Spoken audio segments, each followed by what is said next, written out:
Hello, hello, I'm Ruby Burrito, and I am dying. Oh, look at that. Somehow it didn't fully die. Tonight I'm just hanging out.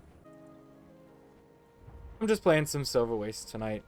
I have a busy weekend coming up, and I have some farming that I want to get done before I spend the weekend doing everything that needs to be done.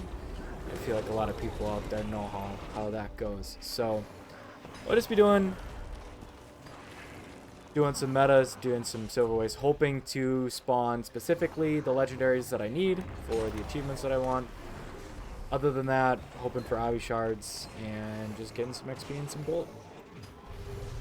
Not trying to squeeze every ounce of it that I can, but just trying to enjoy playing Silverwastes tonight. What the heck? That's a lot of minions. That's a lot of minions. I love it. I can't tell if that's a farm or if that's like just a coincidence that they all have so many minions. That's kind of cool. Indigo Cave is under attack. If you've never done Reba, I'm not gonna turn this into a tutorial video or anything. It's a fairly simple meta. You have the Silverwastes, which are to the left of Brisbane Wildlands here, and you have 4 different, I guess, encampments that you are to capture, rank up, and protect. So Reba stands for red, indigo, blue, amber, and that's because people typically go red, indigo, blue, amber. I don't know why I went the opposite direction in my head. But the idea is everybody rotates. You can see on the map that everybody in the squad is going all over the place. People aren't staying all together. And that's because the whole point is there's constantly events going on. The reason that this had been profitable for so long is because you get the XP from all the events, you get the gold, and you just keep going around the map. And I'm gonna go down because I'm trying to do too many things at once. But you're just running around the entire map and trying to tag as many events as you can. You kill guys, and there are going to be people with these Silverwaste shovels, wherever they are in my inventory, up here. And when you use them, it helps ping the Lost Bandit chests that are over here. So that is this map's currency is going to be bandit crests. The key is bandit skeleton keys, and you just run around and do that. So there's a Lost Bandit chest. It's helpful for me because these Lost Bandit chests can give obsidian shards, which are useful for legendary making. And it's fun to switch up what you're doing. See, I just got some obsidian shards right there.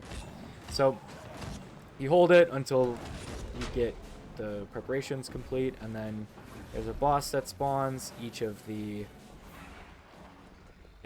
camps, and you go down into the hole, you beat them, and then there's a 3-lane boss fight at the end. That's also pretty straightforward. If you're running, there's usually a commander at all times of the day, so I'm not going to spend too much more time explaining it. It's a fun meta. I never really did it when it was big. I took a break. I took a break when this era of Guild Wars was coming out. I had a lot going on in my life, and I didn't really have the time to play video games so much. So I wasn't playing when the Silverwastes came out. I ended playing somewhere around the end of Living World Season 1. So I had the little prelude from the end of Living World Season 1 as to what was coming. And then the next time I played, Heart of Thorns was already out. So I didn't have a ton of time to play this. I had so much catching up to do when that happened. And then by the time I got caught up, Path of Fire was coming out. And by the time I got caught up with everything after Path of Fire came out, there's a lot of damage. I finally started learning the game for what it was, and then I was able to come back and play. But was years actually after this came out. So I enjoy playing it. Enjoy having some fun doing it. And I'll go back to loots. There's a lot of other stuff that goes on the map, but I'm definitely gonna let people go explore them all because I know I haven't. So if you have the content, definitely come try it out. If you go to the LFG, there's usually a party or a squad under the Central Tyria squad section. So yeah, this is Amber, that was Blue, and now I'm running back to Red. I think everybody's probably back into full swing after the holidays now. I know I am. We've got the World Cup finished a little while ago. NFL football's going on. College football finished in the States. You've got a whole lot of sports going on right now that are a whole lot of interesting. So, been enjoying that on the weekends, and yeah. I would have brought in Astrid, but Astrid is spending some time with people, and I didn't want to pull her away. Ooh. Jungle tendrils get very annoying. Heart of Thorns was really cool when it came out because the first time I played, I walked into, wow, all these people are creeping up quite a bit. I think that's because these events are there. Yeah, in the meantime, we've got the supply officer event, which just fixes the wall. But it was really cool to go into Verdant Brink and do all of this story, and all of a sudden these mobs are harder. There's elite specializations that I'd never heard of, and this is actually when I created this character. This is when I created Ruby Burrito, was when I started playing after Heart of Thorns came out, because he's a revenant. And I've had a lot of fun on him since then. Especially the elite specs are cool. I'm curious to see how many more we're gonna get into the game. There's still a lot of open space for them, but it all depends on which direction ArenaNet wants to go.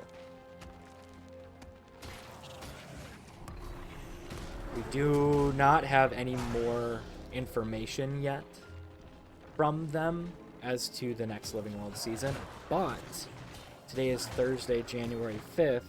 On Tuesday, a couple days ago, we got information that the Cantha New Year is coming on Tuesday already. So one event ends and another event starts. So my prediction that January or February would have been the... Ooh, what is this? I need it. This is one... Oh, no, it's not. Darn it. There's the breach. I actually don't know. I don't remember what that is. But... And I lost my train of thought. What was I talking about? Oh, Tuesday, they announced that we have the New Year's coming out, and they went right from one to another, which is a little odd. I don't know that they've ever done that before. And my prediction that the next Living World season was going to come out in January, February is probably going to get pushed back to February, March. Probably not April, because I don't think they're going to move. I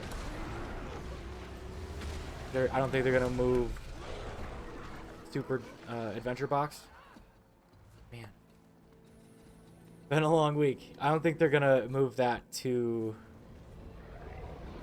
March by any means, or February even. That should be in April. So we should be able to see a new map. So I'm pretty excited about that.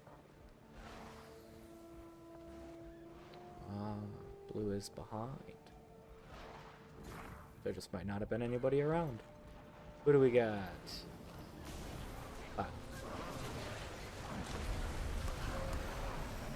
I definitely have not done this enough to remember which boss is where.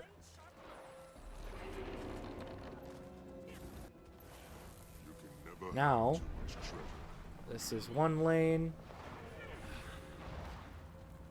This is the middle lane. And then there's the south lane. Each lane actually has achievements associated with it. And I have not gotten the south lane achievement because it's the first lane. And people like to go in and kill the boss very quickly. So it's very difficult for me to get the achievement for that. The honeycomb achievement. But yeah. I don't have anything that I specifically wanted to talk about today. I just kind of feel like I've been rambling a little bit. So I'll cut it here. If you've made it this far, thanks for watching. I will hopefully have a couple other videos out this weekend. Not all are going to be Guild Wars, actually, but we'll see. So, yeah. Thanks for watching. If you want to support the channel, feel free to like, comment, or subscribe. And I'll see ya in the next one.